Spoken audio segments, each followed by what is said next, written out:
This is a double banger video. We'll tell you about the shameful family history of Anthony Albanese's family. Indeed, Albanese's real name isn't Albanese, it's Ellery. Once we've let the cat out of the bag on Albanese or Ellery, we'll show how his inherited intergenerational character weaknesses have sold out Australia. His mother, Mary Ann Ellery, was gifted a trip to Ireland in 1962 aboard the ship the Fair Star, paid for by her criminally convicted father, George Ellery. Mary Ann lived with her parents, as eventually did a young Anthony. More soon on Mary Ann's criminal father, George Ellery. On the Fair Star, Mary Ann, on the right, hooked up with Italian waiter and busboy Carlo Albanese, who impregnated her. At the time, two-timing Carlo was betrothed in Italy. He eventually married his Italian fiancée, and until later in life had no contact with or knowledge of what became of his sexually ambiguous son in Australia. Based on historical newspaper reports from 1922, following is a summary of George Ellery's criminal history and the context surrounding him. George Ellery was a printer with a successful business, funded partly by printing materials for the Australian Labor Party, while engaging in forgery and printing betting slips for criminal activities. He was known to be relatively well off, enabling him to send his daughter on a cruise to Ireland aboard the Fair Star in 1962, when it was impossible for working-class Australians to do so. George Ellery, 37, was involved in two separate fraudulent schemes to accumulate his wealth while working-class Australians struggled. Ellery was implicated in a fake medicine labels conspiracy in 1922. He was charged with conspiracy to defraud and in possession of 40 forged trademark blocks. A trademark block, often called a printing block or trademark block, is a physical tool used in traditional printing to reproduce a trademark, logo, or design. In the pre-digital era of the 1920s, trademark blocks were essential for commercial printing. Forgery required expert skill to carve accurate imposter copies of existing trademarks. Counterfeiters like Ellery exploited these blocks to produce fake labels at scale, undermining trust in known brands and defrauding businesses like the Sydney Importing Company, which imported trusted branded medicines. Being an imposter runs in Anthony Ellery Albanese's family. If you want to look up the Ellery case and co-conspirators, do so by the names of Raymond Kellick, 23, taxi driver; George Ellery, 37, printer; Sidney Dunn, 38, chemist; Francis Thompson, 32, business manager; William Anderson, 50, and Matthew Royal, 37, traveller. All were charged in a 1922 Sydney court for manufacturing and selling counterfeit patent medicines. Ellery admitted to printing 65,000 fake labels and possessing 40 forged trademark blocks. This was no small-scale operation. It produced huge profits, like drug dealers rake in today. Mary Ann's cruise to Ireland is hardly what poor families did at the time. The Ellerys were a family of means. The Ellery gang supplied wholesale dealers with spurious medicines, including defrauding the Sydney Importing Company. The case involved 50 witnesses. Ellery faced 3 charges, while others were charged with fraud, trademark forgery, and sales of bogus drugs. Ellery also produced fake betting cards, resulting in subsequent criminal convictions. He wouldn't have been above printing fake election voting ballots for the Labor Party. His Labor Party connections likely shielded him from other crimes and lasting reputational damage. The Ellery family flair was passed on to his grandson, Anthony. Anthony Ellery Albanese is a fake. His mother came from a relatively prosperous family that had lived off the proceeds of crime. George Ellery was raking in big money as a crim. He didn't need to live in public housing with his wife and daughter Mary Ann. It was a matter of choice and convenience, not abject poverty, as Prime Minister Anthony Albanese likes to peddle in pursuit of the politics of pity. Albanese has a fake name, not congruent with his birth name. Does he call himself Albanese to cover up the shame of his grandfather George Ellery's repeated criminality, or to bond with a philandering Romeo-Italian father who never lived in Australia and who didn't want him? Anthony Albanese was told by federal police and ASIO that so-called anti-Semitic attacks in Australia were being committed by a foreign actor. It was Israel's secret intelligence agency, Mossad, who was behind the staged attacks in Australia. It was Jews attacking their own to paint Australians as virulently anti-Jew, aiming to sway Australian Australia's foreign policy to favour Israel by strangling Australians' anti-Israel opposition to Israel's genocide in Gaza. Israel's Prime Minister Benjamin Netanyahu, who has been indicted by the International Criminal Court, took to X posting Australians are anti-Semitic, and Anthony Albanese was doing nothing about it. He was shaming Australia for what he himself had green-lighted Mossad to do in Australia. The chutzpah of the man knows no boundaries, as tens of thousands of dead Palestinian mothers and children have experienced. Anthony Albanese knew the truth about Israel's Mossad. He was told by the federal police and ASIO he didn't have the guts to call out Benjamin Netanyahu for committing acts of terrorism in Australia. So what did he do? Instead of publicly unmasking the Jews and Israel, he cowered and grovelled before rich and powerful Jews in Australia. He then stripped Australians of free speech as directed, quickly enacting odious hate speech laws, mandating mandatory 6-year prison terms for criticism of Jews who support and finance Israel's crimes against humanity. As cover, he said it was for all minorities in Australia, despite existing narrower, targeted, specific legislation with clear definitions. The new laws are purposely vague to specifically suit Jews and Israel. At least old George Ellery owned up to his mischief in Dobbed and his co-conspirators. His grandson did no such thing in the great anti-Semitism scam. Instead, he doubled down and persecuted the victims, the Australian people. Anthony Albanese took away their free speech ability to call out Jewish mischief and menace. This happens all too often in Australia as the media covers for Jews, as it did during the recent manufactured anti-Semitism hysteria, helped and fueled by a corrupt Jew-captured Australian media that covers for Jewish mischief and Israeli menace. Most Australians don't even know one of the 2 Jewish owners who bought the New York World Trade Center towers weeks before they were demolished on 9/11/2001 was an Australian Jew, Frank Lowy, founder of the Westfield Shopping Center empire.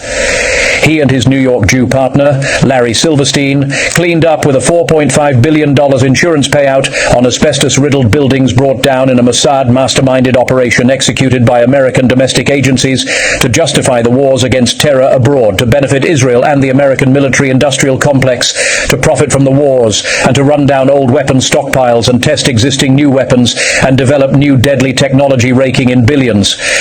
There's the Mossad name again, as it was in 1962 when President Kennedy was assassinated for opposing Israel building covert nuclear weapons, using stolen American technology and enriched uranium. Look up the Apollo affair and the Numec company based in Apollo, Pennsylvania. Israel got its weapons. It covertly built a world-destroying arsenal in Dimona in Israel and refuses International Atomic Energy Agency inspections, let alone admit that it has nukes. At the same time, it points the finger at Iran over its nuclear program and fails to mention that Iran is International Atomic Energy Agency compliant. Iran has been a member of the International Atomic Energy Agency, IAEA, since 1959. As a member, Iran is subject to IAEA safeguards and inspections to ensure its nuclear program remains peaceful. Over the years, Iran's nuclear activities have been the subject of international scrutiny and negotiations, leading to various agreements and resolutions aimed at monitoring and regulating its strictly peaceful nuclear program. Iran is also a signatory to the Treaty on the Non-Proliferation of Nuclear Weapons, NPT. Iran signed the NPT in 1968 and ratified it in 1970, making it one of the original and most committed parties to the treaty. The NPT aims to prevent the spread of nuclear weapons, promote peaceful uses of nuclear energy, and further the goal of disarmament. In contrast, to this day, Israel refuses IAEA inspections or to sign the NPT. Heck, it won't even admit its nuclear arm to the teeth. Remember that next time you hear about Israel wanting to attack Iran or have America do it as its proxy, it's Israel who is the nuclear protagonist and danger. We're being lied to, and only our free speech can protect Australians and the national interest. Jews don't want this. Their interests are Israel first and foremost, right or wrong. There are seditious Jewish traitors, and they're lackeys amongst us, and our politicians refuse to protect us. What have Australian prime ministers and the Jew vassal media said about Israel's blatant hypocrisy potentially driving us to World War III? They're saying nothing. How can that be? Thanks to Albanese's vague hate speech laws to favour Jews, you could go to jail for a mandatory 6 years if you say Jews have captured Australia's politicians, its foreign policy and the media. Anthony Albanese must come clean if he wants to be re-elected as Prime Minister. He must tell us about Mossad's involvement in Australia. George Ellery squealed when caught. Anthony Albanese should too. Or is Australia to be delivered into the arms of Jewish blackmailers who have the goods on Anthony Albanese? We already know Peter Dutton is fully owned by the Jewish lobby. In July 2024, powerful Melbourne Jews took Dutton on an all-expenses-paid junket to Israel to meet Israeli power brokers, promising Jewish support from Australia's mere 120,000 Jews. Jewish political donor money makes up for the lack of a large or meaningful voting bloc in Australia. The numerous Jewish front organisations with pompous names and few members seek to amplify and project electoral voting influence beyond their small, insignificant numbers. What they don't have in votes, they have in billions of dollars from rich Australian Jews who bully the media and buy, bribe or blackmail politicians. These disloyal Australian Jews are loyal to Israel first. They're a menace to Australia despite recent foreign interference legislation introduced in recent years to stop them, and is yet to be used against them. The Dutton junket was in breach of the legislation in influencing Australian politicians. The legislation must immediately be used to protect Australia's national interests and security from foreign capture by disloyal, seditious Jews inside Australia who work with Israel and Mossad to commit crimes in Australia, such as when Mossad forged Australian passports to commit assassinations abroad. They did it during the prime ministerships of John Howard and Kevin Rudd. When Mossad was caught, Australian Jews squealed anti-Semitism. It's a weaponized term Jews regularly use against their enemies or anyone they don't like or agree with, or against anyone who criticizes Israel. Now let's watch former Prime Minister Gough Whitlam retell the Jewish blackmail attempt during his tenure. The occasion you're about to see is a Canberra press conference in 1979 upon the release of Whitlam's biography, The Facts of the Matter. It's precisely what we've detailed here and what you need to know. The facts of the matter as they relate to the chameleon Anthony Albanese, or more correctly, Anthony Ellery. On page 125 in your discussion of international affairs, you have a reference to Australia's role in the Security Council of the United Nations during the 1973 Middle East War. Yeah. And you say there that Sir Lawrence McIntyre was president of the Security Council when the war broke out. And you say that political pressure and even blackmail was brought to bear on you and your government. But despite that, you gave him every support. What was the blackmail? How was it exercised? And who was responsible for it? The blackmail was exercised by some heroes in the Australian Jewish community on the other side of the world from the hostilities, that we should support Israel in the dispute between Israel and its neighbours. And of course, my government at least pursued the expressed policy of all Australian governments to be neutral in those disputes and to take all steps available to Australia in resolving those disputes. And it would have been an appalling thing for us to come down on the side of, on one side, at the time that an Australian was in the key position of President of the Security Council. Now, if I may enlarge on this, since then, people in Australia should realise that there are now as many Arabs as Jews in Australia. There are as many Muslims as Jews. And we want everybody in Australia, of whatever racial origin, of whatever religious persuasion, to live in harmony and fruitful cooperation in this country of their adoption or their birth. And Bob Carr was Australia's foreign minister for just a year and a half, but the Labor heavyweight found enough material to write a 500-page book on his time in the job. In the Diary of a Foreign Minister, Bob Carr details what he sees as some of the biggest problems in Australian politics. He singled out the Israeli lobby, saying its influence on Australian politics has reached an unhealthy level. Let's go to the book. The strongest criticism of all in the book is aimed at the Melbourne Jewish lobby. What's wrong with the way that group operates? Well, the important point about a Diary of a Foreign Minister is that you shine light on areas of government that are otherwise in darkness. And the influence of lobby groups is one of those areas. And what I've done is to spell out how the extremely conservative instincts of the pro-Israel lobby in Melbourne was exercised through the then Prime Minister's office. The Jewish lobby, they have power. You know, I often contemplated, why did Bob Carr ever flip? Why did that former New South Wales Labor Premier flip? From his ironclad support for Israel at Labor conferences, no one spoke with greater passion and conviction and effectiveness than Bob Carr, but he flipped, I think. He flipped, I think, on the basis that perhaps the lobby exercises too much power. And there are, you know, funding mechanisms and media influence they bring to bear that's not necessarily in the public interest. Kevin Rudd recounts a meeting with Melbourne lawyer and Jewish lobbyist and political power broker Mark Liebler, who since 1996 has been the national chairman of AJAC, the Australia, Israel and Jewish Affairs Council. The meeting was a dinner at the Lodge, the Prime Minister's official residence in Canberra. This is what Kevin Rudd says happened after he rebuked Israel over the passport and assassinations matter, and he attracted the ire of the Jewish lobby. Now let's hear what happened at that Lodge dinner between Mark Liebler and Kevin Rudd and his advisers. 3 weeks after this dinner, Kevin Rudd was no longer Prime Minister. Julia Gillard replaced him. The dinner was a political kiss of death for Rudd. In 2010, Kevin Rudd expelled from Australia Israeli Mossad security and spying agents for forging Australian passports to carry out assassinations. Rudd recalls what precipitated his political demise. According to now explosive revelations by Kevin Rudd, who is now Australia's ambassador in Washington, Jews threatened him at the Lodge in Canberra. Following is what Kevin Rudd says occurred at the 2010 Lodge dinner. Out of respect for my parliamentary colleagues, I suggested that we invite leading members of the Jewish community to the Lodge for dinner to discuss the matter further.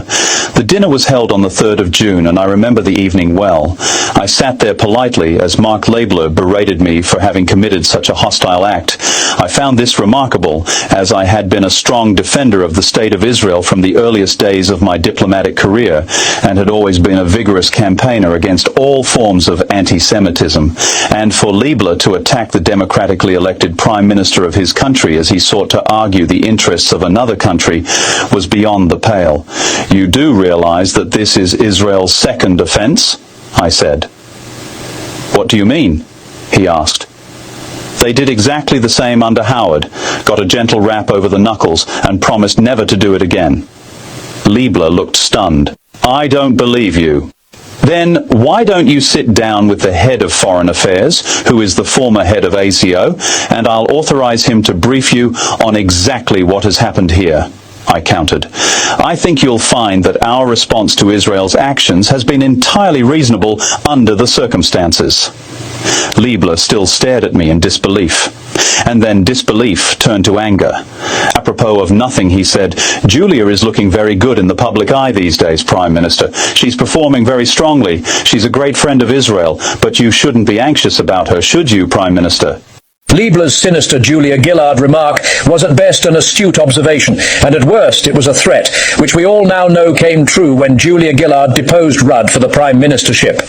Ask yourself, who has such inside knowledge, access or influence? Liebler was also involved in encouraging Paul Keating to move on Bob Hawke, who hitherto had been a friend of Israel. These people have zero loyalty when it comes to advancing Israel's interests first and at all costs. Liebler's political views have been described as ultra-Zionist. Israeli Prime Minister Benjamin Netanyahu's ultra-Zionist ruling Likud party wants Palestinians gone from the face of the earth. Since 1996, Liebler has been national chairman of the Australia, Israel and Jewish Affairs Council known as AJAC. Defanging Liebler and the organisations he represents is vital to Australia's national security, as these entities peddle Israeli interests masquerading as domestic community groups while they disarm Australians of their own national interests, which are not Israel's interests. This is dangerous at a time when covertly nuclear-armed Israel poses a threat to world peace over its mistreatment of Palestinians and their lands dispossessed by the State of Israel that was Palestine prior to Jewish terrorism of 1948. The legitimacy of Israel as a nation is questionable and only exists because of British patronage of the Balfour Declaration and now US aid and its defence umbrella. Moral support from nations like Australia is consensus support in the global community. That's where Australian Jews come in, ensuring it remains captured for Israel. Australia is unwittingly being dragged into Israel's disputes without the Australian people being aware of shadowy domestic Jewish influence peddling and power broking them into a global morass Israel is causing. This influence extends to removing ministers and prime ministers deemed not to unequivocally support Israel. Liebler publicly criticised the Australian Labour Party's stance toward Israeli settlements and the diplomatic status of Palestine, notably conflicting in public in 2014 with Australia's then Foreign Minister Bob Carr, who was critical of Liebler. Carr became another political victim of the Jewish lobby. Alongside his chairmanship of AJAC, Liebler is life chairman of the United Israel Appeal of Australia and governor of the Australia-Israel Chamber of Commerce. He is also a patron of the Victorian chapter of the Australian Friends of Tel Aviv University. Liebler served for 10 years as president of the Zionist Federation of Australia and for 6 years as president of the United Israel Appeal of Australia. Liebler is a past chair of the World Board of Trustees of Keren Hayesud United Israel Appeal. He serves on the executive of the Jewish Agency for Israel and holds office as a governor of Tel Aviv University. Jewish interests operating within Australia for Israel covertly have power and influence to shape and guide Australia's foreign policy for Israel at best, and at worst for Australia to remain silent. Prime Minister Kevin Rudd was the second time Jews have deposed an Australian Prime Minister, and not a word in the media has been spoken of the Jewish involvement. That speaks to the power, reach and influence of the Jewish lobby in Australia that operates in the shadows and under the radar out of view of the Australian public. The Australian Foreign Influence Transparency Scheme Act requires monitoring and prosecution of Australian Jews and anybody else who acts in the interests of a foreign nation. In America, the Foreign Agents Registration Act is supposed to do the same as the Australian Foreign Influence Act. The law requires individuals and entities undertaking certain activities on behalf of foreign principals to register with the Australian government. These activities include lobbying, communication and other forms of influence directed towards Australian government decision makers and key media. The aim is to increase transparency about foreign influence activities in Australia. The Australia-Israel Jewish Affairs Council, or AJAC, is one of the culprits in Australia, yet they've never been investigated or prosecuted. The Jewish Anti-Defamation Commission is another culprit, and they too have never been prosecuted. There is a coterie of Jewish organizations that do the same thing in America, breaking the influence peddling law in Israel's interests. America has the exact same problem of Jewish influence peddlers defying the law with no repercussions from bought, bribed and blackmailed politicians. The media holds its nose and looks the other way. The people are oblivious to what's happening. Gough Whitlam was correct. Australian Arabs and the Muslim community's growing presence in Australia was going to be incendiary to Australia's interests as shadowy Jewish power grew and Arabs and Muslims resented it. Jews have been undermining Australia's unity for decades by seeking to atomize the nation with divide and conquer. The Jews' siege mentality fears white Caucasian unity. The State of Israel exists as a refuge for world Jewry. The everybody hates us Holocaust narrative is its religion. From an early age, Jews are conditioned to stick together and divide their hosts to diminish their authority and power. Both the native title movement and the voice referendum had Jewish sponsors when one looks behind the curtain.